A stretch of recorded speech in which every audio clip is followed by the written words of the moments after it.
നമസ്കാരം. ഇന്ന് നമ്മൾ ഉണ്ടാക്കാൻ പോകുന്നത് ഒരു മോരും വെള്ളമാണ്. കുറച്ച് തൈര് എടുക്കുക. ഒരു ഗ്ലാസ് മോരും വെള്ളത്തിന് ഇത്രയും തൈര് വേണ്ടി വരും. തൈര്, ഉള്ളി, കറിവേപ്പില, പച്ചമുളക്, ഇഞ്ചി, ഉപ്പ്, ഇത്രയും മതി. ഇനി ഇതൊന്ന് കലക്കണം.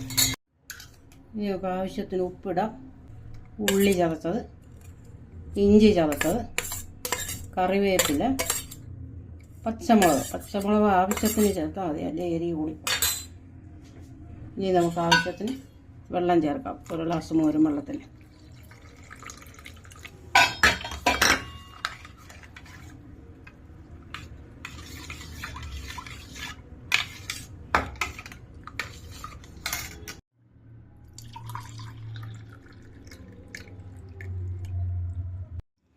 അങ്ങനെ നമ്മുടെ മോരും വെള്ളം റെഡി. ദാഹത്തിന് നല്ല സൂപ്പറാണ്.